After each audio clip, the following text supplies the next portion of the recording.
Bauer opens his day with a strikeout. 95, you can almost see the spin rate as this ball just maintains its altitude. It doesn't rise, but to the hitter's eyes it does.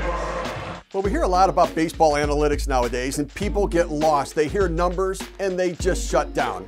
But spin rate's really not that complicated. A pitcher's spin rate represents how much the baseball spins after it's released, and it's measured in revolutions per minute. The amount of spin on a pitch changes its trajectory. The same pitch thrown at the same velocity will end up in different places depending upon how much it spins. A pitcher wants a lot of spin on fastballs and breaking balls because it gets hitters to swing and miss. They want less spin on off-speed stuff because it creates tumbling action down and out of the zone. Well, it's no secret that a majority of Major League pitchers use some sort of sticky substance on their hands to maximize spin rate. Now, it's against the rules, but unless it's obvious, like Michael Pineda 7 years ago with the New York Yankees with pine tar on his neck, nobody wanted to make a big deal about it. Managers didn't want to call out pitchers on the other team for fear that their own pitchers would get called out. So nobody made a big deal about it until Trevor Bauer did in 2018. Bauer insinuated that the Houston Astros, yes, those Houston Astros, that they were using pine tar to increase spin rate. Then before last season, Bauer told HBO's Real Sports, "It needs to be talked about more because it affects every single pitch, and it's a bigger advantage than steroids ever were. If you know how to manipulate it, you can make the ball do drastically different things from pitch to pitch at the same velocity." Here's where it gets more interesting. Bauer, just months after making those comments, went out and had the best season of his career in 2020. And the spin rate on his fastball was all of a sudden hitting astronomical numbers, averaging close to 2,800 RPM.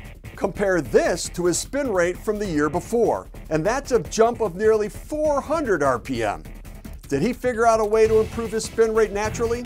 It's possible, but you can't help but look at his comments from 2018 and wonder. At the time, Bauer said he knew for a fact that he could add 400 RPM to his fastball by using pine tar.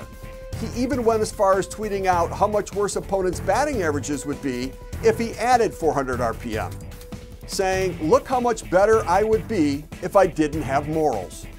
Fast forward 2 years later, in a contract year for Bauer, he goes out and adds close to 400 RPM, wins the Cy Young, and then signs a 3-year deal with the Dodgers worth over $100 million.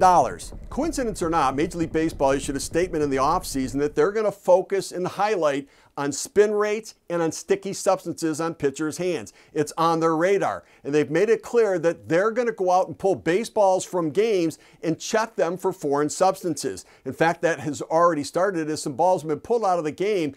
And that's where we find Trevor Bauer in the center of this. The Athletic published a story identifying Bauer as one of the pitchers whose baseballs have been pulled from the game and may have shown a foreign sticky substance on it. Trevor Bauer in the center of all of this. It's easy to see why his name's in the headlines. He put himself in the middle of the story. Nothing was different between my game and the baseballs they took from me and the baseballs they took from every other pitcher that game and the baseballs they've taken from every other game during the season. That's such a joke of an article. It's such a, like, someone who called himself a journalist, just a joke.